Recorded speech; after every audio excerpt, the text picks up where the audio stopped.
各位，我係哆啦 A 夢啊！哆啦 A 夢點樣令00後嘅 fans 咁中意？90後會瘋狂儲書，70後仲成為主題店嘅店長。我中意咗哆啦 A 夢應該其實40幾年㗎啦。你知唔知道胖虎成日表演嘅廣場喺邊度呢？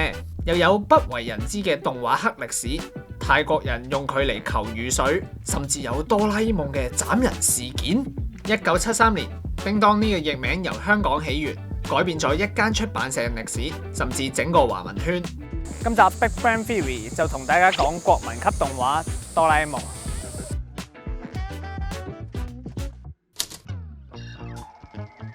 時間翻到1951年，藤本弘同安孫子素雄用藤子不二雄做筆名出道。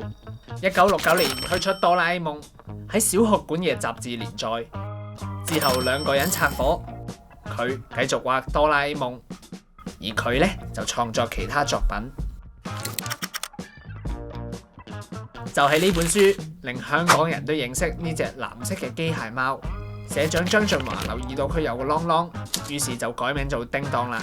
兩位00後雖然喺呢本書停刊嘅時候都仲未出世，但對呢個 IP 嘅愛呢，可以話係專家級別，成日會寫文同鑽研歷史。叮當呢個名係叫做影響咗嗰陣時開始去到90年代，所有名都係由叮當呢個名開始嘅中文，即係就算係台灣嘅小叮當又好，都係源自兒童樂園版本嘅，甚至其實係大雄呢個名，佢好似有兩個説法嘅，佢有講過話究竟係咩？求其俾個名係偉大英雄，定係唔記得好似話係大雄寶殿添嘅，即係總之係個名都有出處。咁正義就更 obvious 啦，正義女子中學。香港版嘅故事會跟翻香港文化而調整，就好似宮本武藏會改成張無忌，小夫咧就話新界有狼，於是大雄就即刻飛去馬鞍山。仲有鄧麗君同秦祥林嘅緋聞，另外有自創嘅畫迷遊戲，就連日本都冇㗎。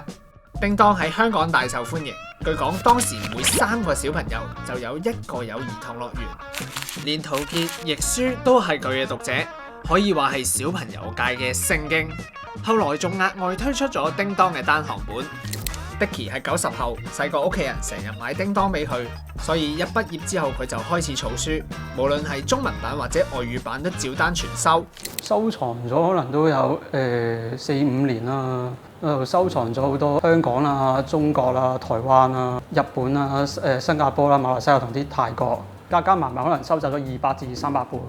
佢哋雜誌做咗連載啦，咁佢就都出過86期佢哋自己出嘅單行本啦。呢本係其中一本啦。咁佢個特色就係，即係佢哋會有個重畫啦，即係佢會重新去設計個分隔啦，同埋會重新上色去做翻個彩色版咁樣嘅。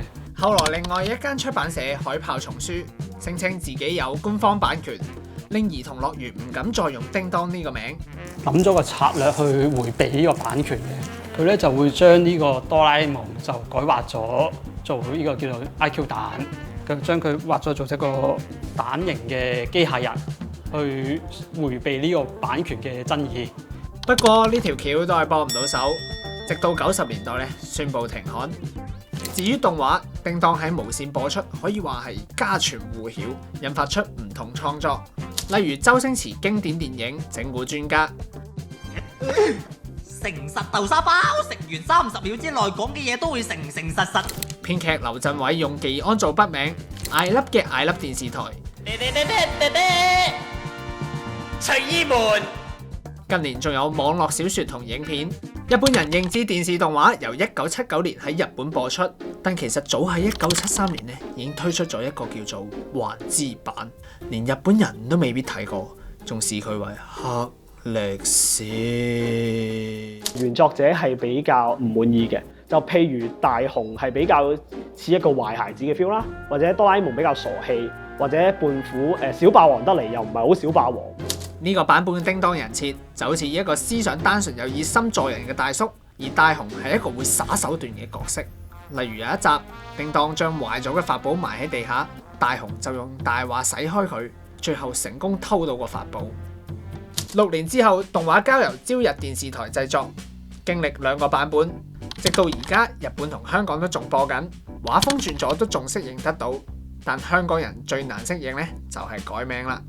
當時有個說法就係藤子老師嘅遺願想統一叫做哆啦 A 夢，原作者係1996年9月離世嘅。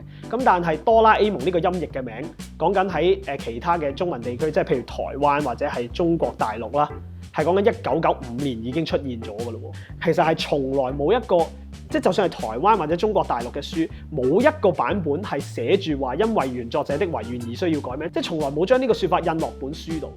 究竟係真係假？要原作者先知。無可否認嘅係，呢個系列陪伴唔少人嘅童年，佢嘅法寶更加係唔少人嘅救命草。Forever 最初只係一個哆啦 A 夢收藏家，後來網上識到志同道合嘅拍檔，於是就開咗呢間專門店，由樓上鋪搬到商場，就好似隨意門一樣，見到形形色色嘅客人。我中意咗哆啦 A 夢應該其實40幾年㗎啦。買不嬲，佢日日都孭呢個袋啊！有啊，呢個就細袋啦，係啊，呢個就有陣時隨身攜帶嘅錢啊嗰啲擺喺入邊咯，係啊。一部公司一部自己咯，咁一部而家最新最多人買嘅殼啦，呢個就自己黏張貼紙我哋好多客都用呢個嘅，其實好多其實都有好多客都用緊呢個鈴聲嘅，係啊。哇，好多嘢喎呢度。呢度係貨倉，呢度就將觀塘嘅嘢縮窄到擺晒喺度咯。哦，主題店就因為疫情咯，都係疫情咁啱失業，初就網上開始銷售先嘅，咁後尾就識到而家呢個 partner，咁就決定咗開呢度啦。如果你講叮當之後，其實第二多人中意應該就係技安㗎啦，好多人專登嚟買技安嘅產品嘅，即係有一班人特別買伴會嘅都中意，即係見到有陣時我哋鋪頭會播音樂嘅。咁有啲客會跳舞咯，即係聽到叮當音樂好開心喺度跳舞咯。香港大部分人都面對呢個問題啦，土地問題啦。咁你買咗，其實我而家都係擺咗，都係擺。如果擺落倉嘅，如果都係繼續買，唔搞唔掂啊！真係，要再租多幾個倉。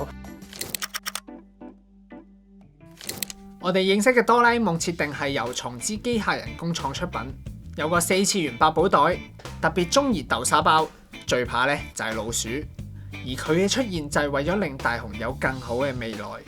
不過經歷55年嘅變化，其實細節上出現過好多唔同説法，較多人知咧就有2個版本。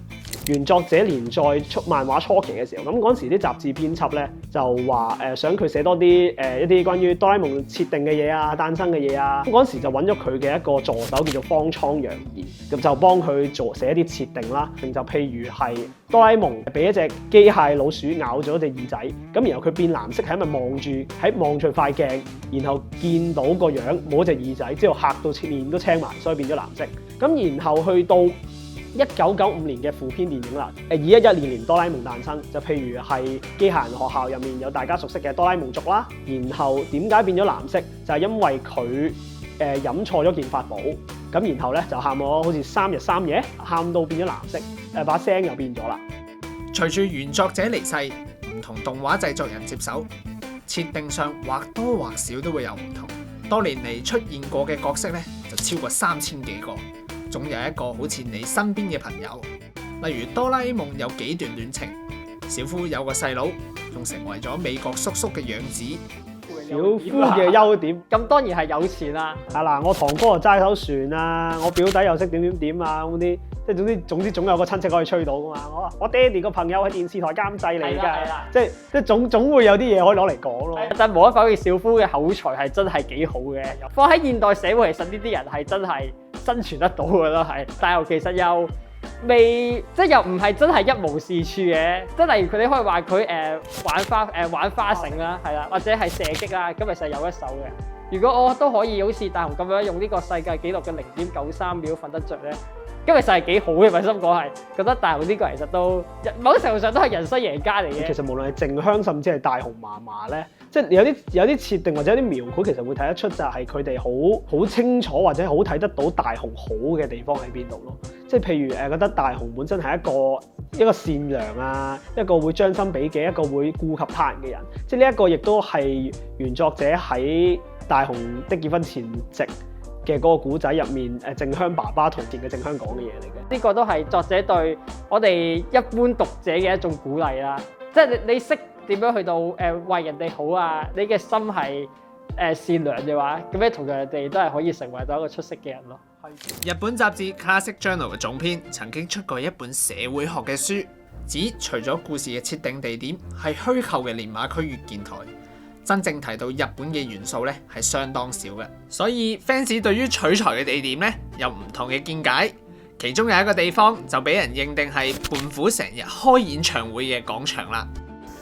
而我身後呢塊空地就係練馬區嘅 Kenka Hirobara， 意思即係喧嘩廣場，一直都被練馬區嘅居民認定為哆啦 A 夢入邊嘅空地。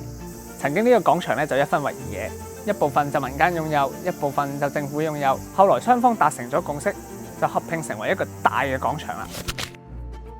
大家又覺得似唔似呢？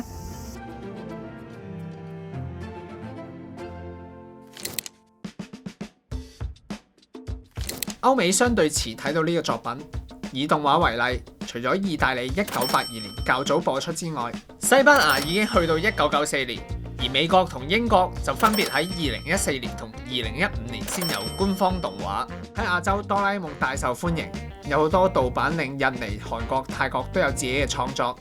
例如泰國版就將哆啦 A 夢同龍珠二合為一，將兩本漫畫嘅分格合拼，剷除部分角色，所以咧會見到哆啦 A 夢用劍斬人。佢就改咗做佢掘咗個龍珠出嚟，朱雷達就發現到個龍珠啦，之後過嚟去搶走個龍珠，個比達過嚟打傷咗大雄之後，哆啦 A 夢就去揾佢報仇啦。呢個係台灣象印出版社，咁叫小叮當，佢又原創咗佢哆啦 A 夢，除咗即係哆啦美，佢仲有一個兄弟咁樣叫小叮當。太受歡迎，仲引發咗好多奇怪嘅新聞，例如泰國北部某條村遇上乾旱，就用咗哆啦 A 夢取代活貓求雨水。印度社運人士覺得小朋友會好似大雄咁懶惰，又令佢哋以為真係有法寶，所以咧就要求政府禁播。不過都係冇影響哆啦 A 夢嘅地位，例如川崎市就有藤子 F 不二雄嘅博物館，收藏無數漫畫原稿，記錄呢套作品嘅歷史。而朝日電視台由2014年起，一到暑假就會同六本木之丘舉行一個 Summer Station 嘅活動，就帶小朋友一齊玩。後來哆啦 A 夢成為東京奧運嘅新奧文化大使，喺巴西嘅閉幕片段就有佢嘅身影。你問好多人，你覺得哆啦 A 夢入面邊個角色最似你啊？大雄咯，就係0分咯考。咁其實唔止我一個，應該好多人而家大人細路或者都應該有曾經好自己諗過有一隻哆啦 A 夢嘅。佢想帶出嘅嘢可能係人每個都係完美，點都會有優缺點，即係自己可能有時又係做有啲嘢係會有挫折，會想放棄，會想要啲法寶幫手，有啲位你都係要靠自己去走出自己想走嘅路咯。如果你問我似邊個，呢個問題我覺得好正嘅地方就係話，因為哆啦 A 夢呢個作品本身係一個，即係佢嘅設定亦都係好寫實，即係你唔會覺得佢係一個好離地，即係就算係出木杉，即係呢個世界都會有出木杉呢種人，覺得好似人哋都永遠會勁過我少少或者勁過好多咁樣啦。但我諗係，即係你出去問嘅話，咁應該冇人會覺得自己係出木杉嘅。你望落有啲人好完美，我哋每個人睇到其他人個個都好似出木杉，但其實個個人嘅內心，我相信都未必係出木杉咯。即係會點都會有啲大雄，點都有啲哆啦 A 夢喺度咯。或者可能去到幾廿年後個未來，大家個科技水平去到即係哆啦 A 夢個科技水平，即係大家已經唔覺得佢啲道具特別啦，咁就係佢哆啦 A 夢完結嘅嗰日咯。